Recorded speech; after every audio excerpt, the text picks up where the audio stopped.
so no worries. But check out that tower of giraffes. Got some itty bitties hanging out in the middle there. Little ones are a couple months old now, going on almost 3 months old. They were born early February. Well, we should be seeing these guys later as we head back in. But as we do go throughout our tour here today on the Africa Tram, we're going to be looking at all the wildlife and their amazing adaptations and seeing how these adaptations not only help them to best survive, but thrive within their environment. Things like coloration, markings, or sometimes even behaviors. Let's begin that with the East African crown cranes on our left-hand side. Partway up the grass, looking for some yummy snacks.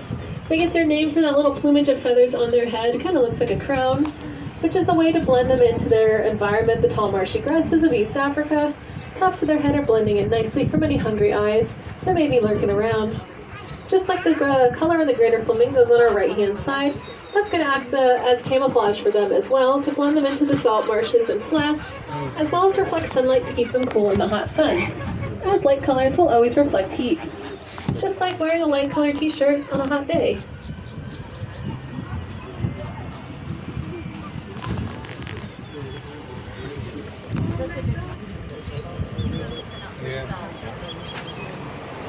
And then these little gazelles here on the left, that caravan track, those are going to be the Thompson's gazelle. That black stripe that runs down the side of them acts as a way to kind of give them a slightly bulkier of an appearance.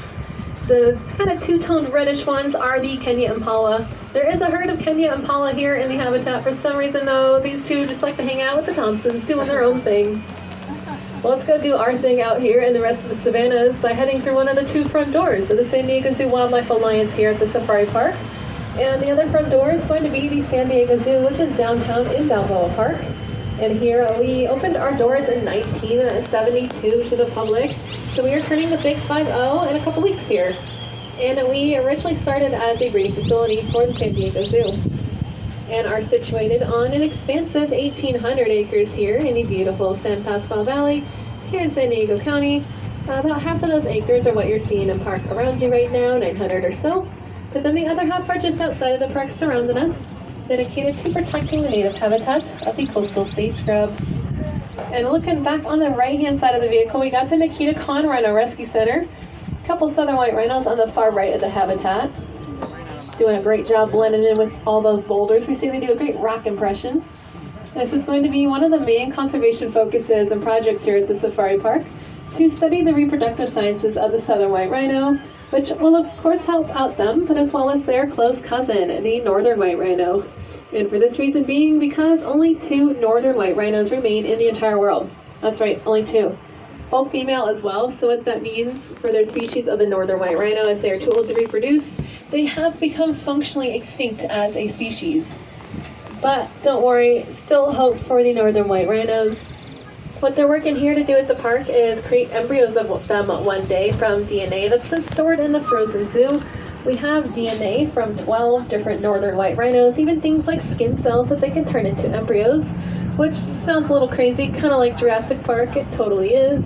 But then the ultimate goal then is by using in vitro fertilization, or IVF, which is that embryo transplant process, into the southern white rhinos here at the Nikita Khan Rhino Rescue Center to act as surrogates for the northern white rhino, to help bring them back as a species entirely. So some really amazing work going on here with these rhinos, which I could talk about all day as they are my favorite, but we've only got about 30 minutes together today and a lot more to see. Like some more feathered friends here in the South Pond, 2 different species of pelican, the ones in the water swimming around, also on that raft. Those are Dalmatian pelican, a little bit grayer tone, smaller. Great white pelican are more on the shoreline on the far left. They're a larger, brighter white. But like the flamingos, the light color of them is going to reflect the sunlight, keep them cool in the hot sun, but also to help keep them hidden from predators down below. With hungry eyes, look up towards the surface of the water against the sky. Light color of the pelican is going to blend in really nicely, keeping them a bit more hidden from perhaps being someone's next little birdie snack. As well, if you aren't hiding from predators and camouflaging, you're not surviving, and you are definitely not thriving. And here at the San Diego Zoo Wildlife Alliance, the organization is always striving to create a world where all life can thrive by focusing conservation efforts on 8 different hubs around the world. And we are going to be hanging on out into these hubs today. One, we see it over to the left here, and the savannas of South Africa. We of course call it the Savannah Hub.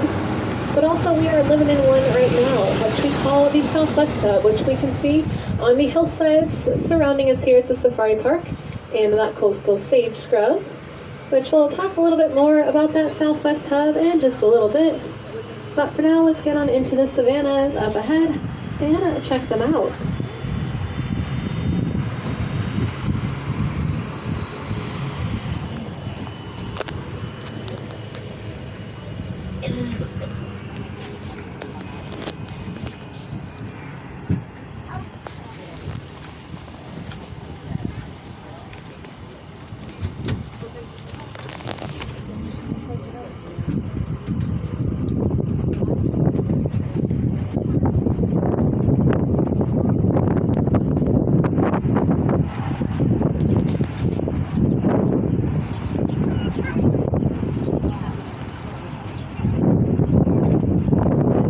From all those feathered friends we have started with so far today to some four-legged ones. Back on the right-hand side, we've got the Salmoreign gazelle coming from more deserted regions in East Africa. Typically, deserts are going to have less resources to go around, things like food and water, a little harder to find, and when you do find those things, you might have to compete for them a little bit more. And what is going to help with competition? Well, horns, of course. Horns are going to help you get what you want, like those resources, so you can survive. So both the males and females will have those horns to help them out with that. Whereas sometimes it does mean just the opposite. You may not see horns on a certain species in the females. Means more resources in those areas, less competing. Males will always have horns, though, in a given species because they still need to compete for all the ladies. Someone who's not having to compete too much all here on the savannah as well, at least in the height category, that is. No one can even come close to these giraffes. More specifically, these are going to be Maasai giraffes. Maasai giraffes are a little bit darker in coloration, spots a bit more jagged and irregular in appearance from other giraffe species. And we like to say for about every foot of height that they have about an inch of tongue. So if those tongues are, their height's about 16 to 18 feet tall, those tongues are about 16 to 18 inches. Roughly the length if you looked at your arm from your elbow to the tip of your middle finger or so.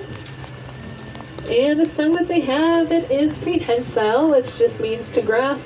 So it'll wrap around and grasp onto things a lot like our hands can. And very dark in coloration too, these tongues are like a dark gray, almost black, sometimes been referred to as blue-black. Thought to be an adaptation to act as a sunscreen for their tongues, help prevent sunburn, because their tongues are exposed for a lot of the day as they're eating all those yummy leaves up above. And also something kind of else crazy that the giraffe have going on inside their mouths in addition to these long dark colored tongues is that they are very slimy as well. Giraffes have an adaptation of having very thick saliva, very sticky and ooey and gooey. And the reason for this being is because one of their favorite things to eat is the thorn tree. And no, they don't want to eat the thorns, at least not intentionally so. They just want to eat the yummy leaves in between, using that prehensile tongue to grab them. But if a thorn does break off and get stuck in their mouth, that saliva is so thick, it's going to help coat that thorn so it doesn't give them too many little pokes, until they can kind of spit it out of their mouth and get it out. And if it does give them some little pokes, it is thought that their saliva has some antiseptic properties to help heal up any little pokes that they may get. And these trees that we are passing right here, the tree trimming work, the ones that are kind of going straight across the bottom looking like little mushrooms, it's of course just due to these giraffes, the tree trimmers of the savannah. But under the shade of this next tree here, kind of part way up the grass,